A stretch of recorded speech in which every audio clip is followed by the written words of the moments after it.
No experience of the Greek table is complete without a visit to Crete. Here on Greece's largest island, researchers first identified the healthful way of eating now known as the Mediterranean diet. In the years following World War II, a medical team from the Rockefeller Foundation was surprised to find that Cretans were far healthier than Americans. A close look at the Cretan diet revealed a regime that included little meat and no milk or sugar, but plenty of grains and pulses, greens and nuts, olive oil and honey, and a moderate amount of wine and raki. Unwittingly, the researchers had stumbled upon the outlines of the now famous Mediterranean diet. Cretan cooking draws on the enormous resources of this fertile island. Crete produces more olive oil than any other Greek region. Its mountains boast more edible plants than anywhere else in Europe.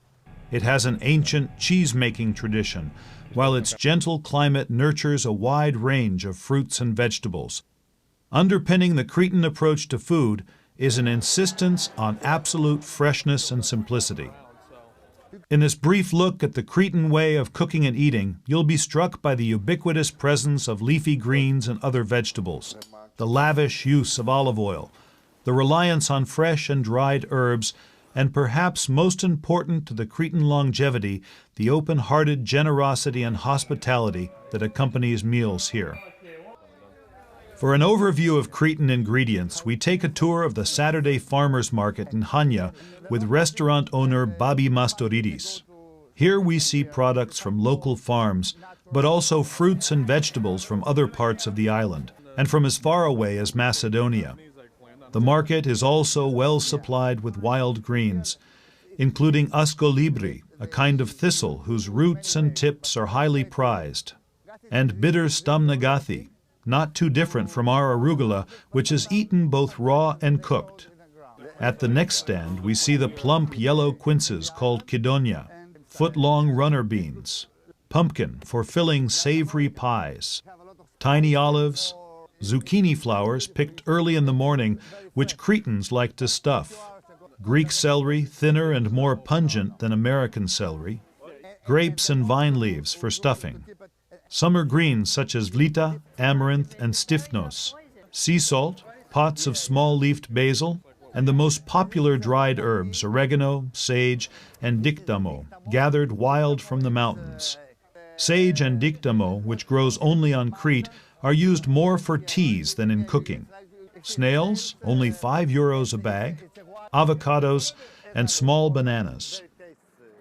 In Hania's central market, Babi shows Steve the catch of the day, which includes Pinocchio fish and lutza, or Mediterranean barracuda. He introduces Steve to Stamatis, whose family has been running one of the market's tavernas for 3 generations, and points out traditional dishes like lamb stomach in egg lemon sauce and lamb's head roasted on a spit. At the cheese stall, Yanis, the merchant, rattles off names as fast as an auctioneer. Most of his inventory is made by his brothers from sheep's milk. The options range from aged gravieras to fresh mizithra, ricotta-like anthotiro, and fresh malaka for filling pies. At an herb shop behind the market, Vaia shows off the great variety of Cretan herbs, used both in cooking and in teas for their therapeutic value. This is herb we call dictamo. They have in the very high mountains and also in the gorges. And the people sometimes they want to climb to pick this. And they use for tea. And they have a lot of medicinal, medicinal purposes. And, sure, and you had said before that it's used for all the health ailments. So it's like this is the best of all of them. Yeah. This is the best of all. If you drink this, yes. You can almost fix everything. Yes, you're right. Okay. Because this herb tonify all the body, and for this is for everything. And this only grows in Crete, right? Only Crete, yes. Also near the central market is a Hania institution, Iordanis Bugatsa Parlor.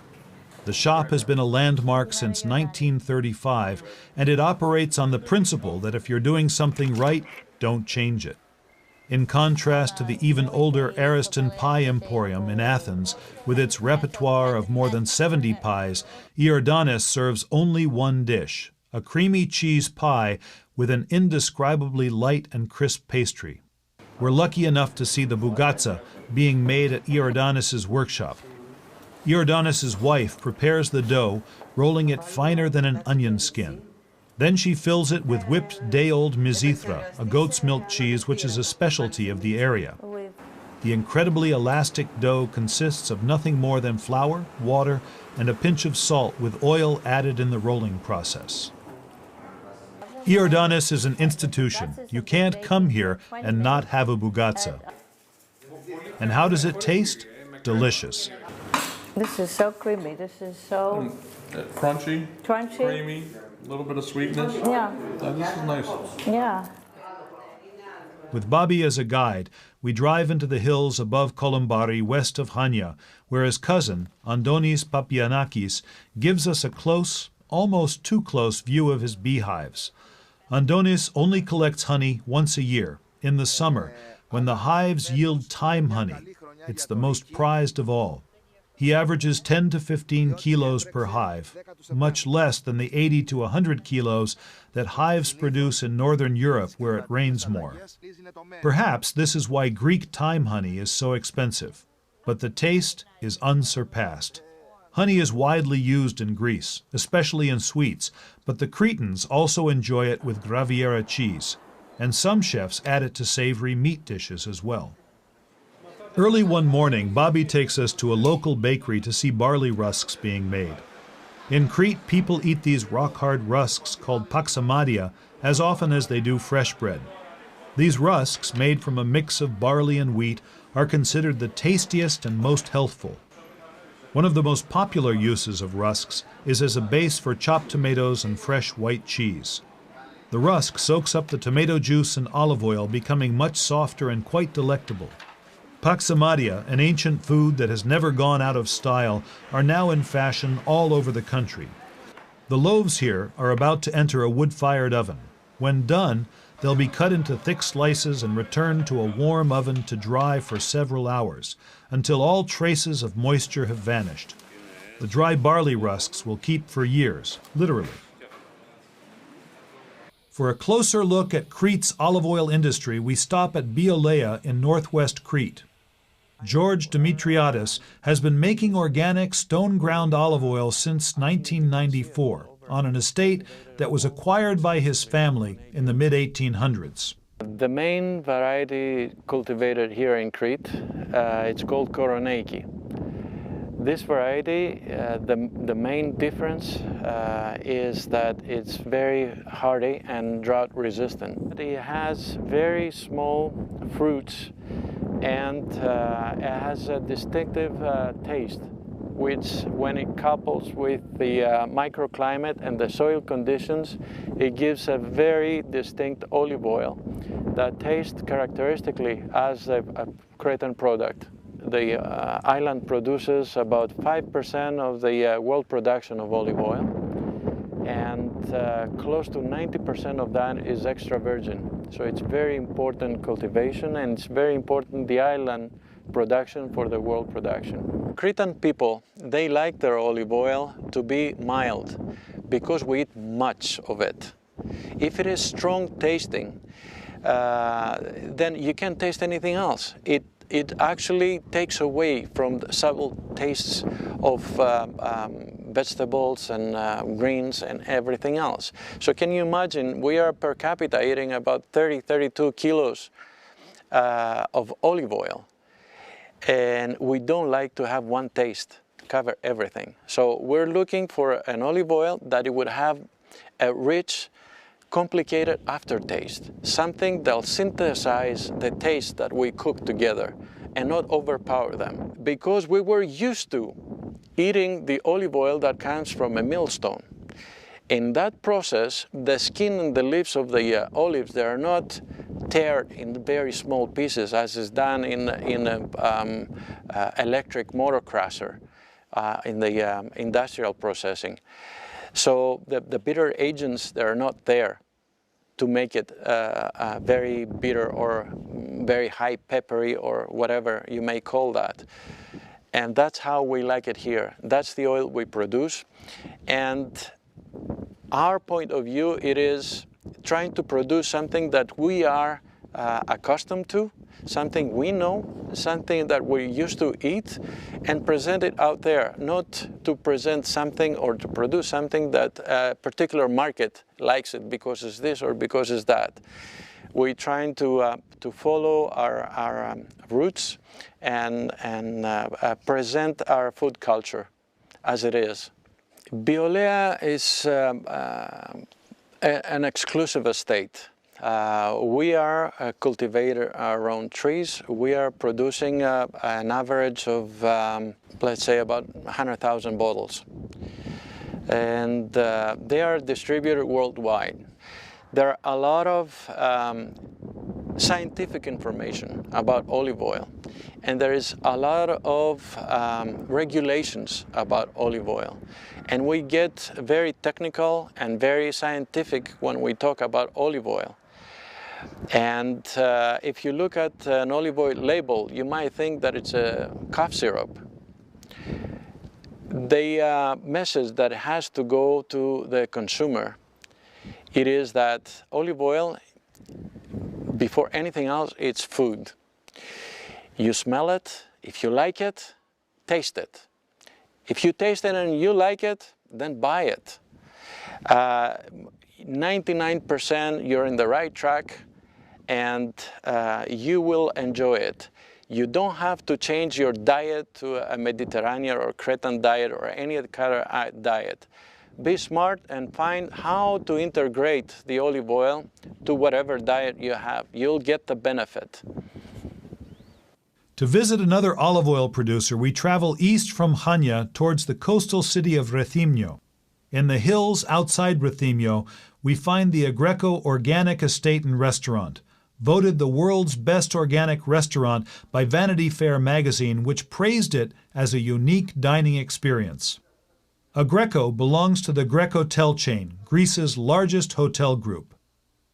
Dimitris Kalaitsidakis, a Grecotel general manager, introduces us to the 10-year-old restaurant.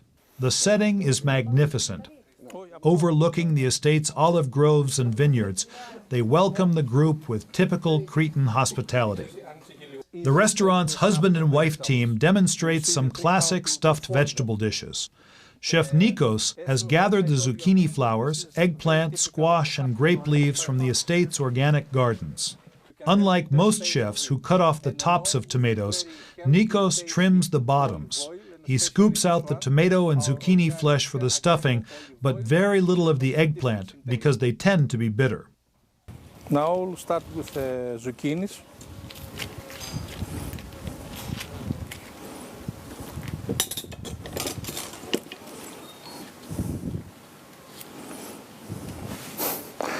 Yeah, it's very easy if you know the trick.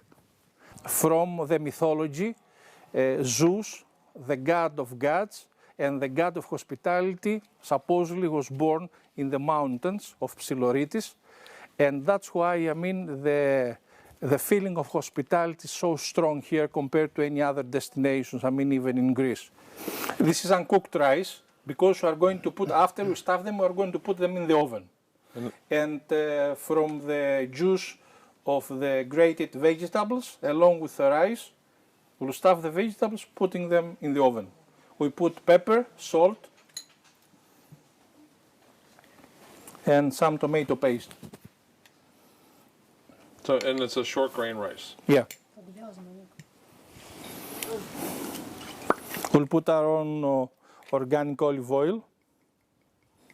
We are used, I mean, being in Crete with so much olive oil production, we put a lot, and because it's a vegetable dish, and especially for the summertime, the quantity helps it, and as a matter of fact, it tastes much better next day, even after you take it out of the fridge.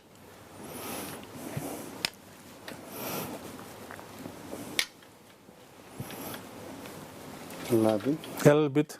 More oil. We are in Crete.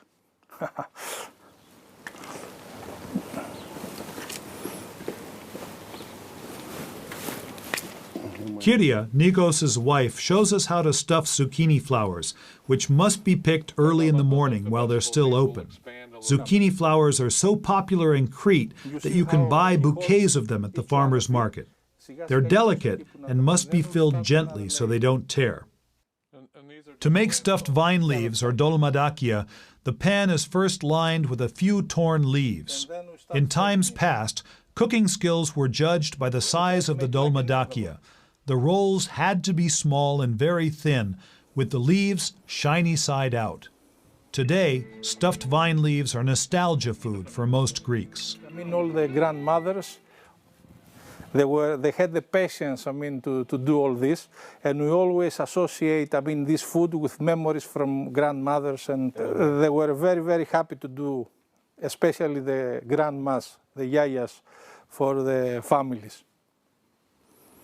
And another reason to do this, it was people from the family or from neighbors, they were helping that, and they were doing this in a mechanical way, and they were chatting, I mean, gossiping what was going on in the village and all that. So you see how it was being built up. Please, try one. So these just came off the stove, and the lemon juice on there, and Very hot. very hot.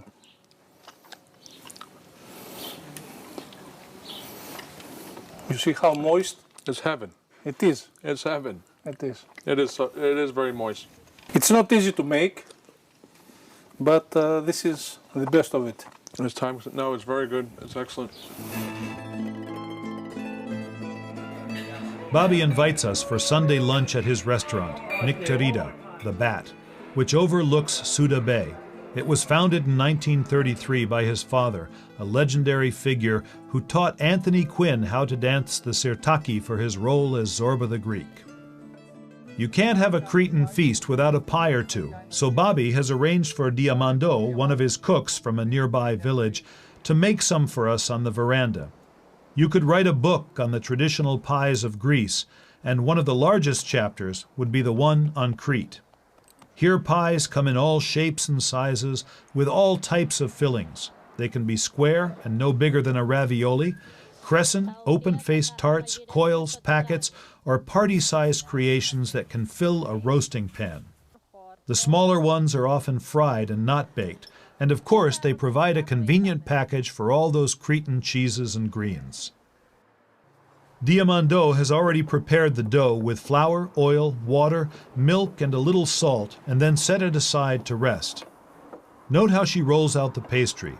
Like Stamatia and Ella, who we observed on Kea, she stretches the dough very thin with her broomstick of a rolling pin in an even smaller workspace. She trims the filo, which is the same for both pies, and then mixes the first filling. Chopped spinach, 3 kinds of soft fresh cheese, mazithra, anthotiro, and malacca, a little salt, spring onions, parsley, mint, dill, and wild fennel. She kneads these ingredients with her hands, then puts a spoonful in the center of a square of pastry and folds the sides over diagonally to form a packet. She'll paint the pies with egg yolk, sprinkle them with sesame seeds, and then put them in to bake. But they can also be fried, without the egg glaze and without the seeds. Simplicity. Especially in Crete, we let fresh ingredients speak for themselves. Local products. Simplicity is a key word. Recognize what you're eating. The secrets of the healthful Mediterranean diet.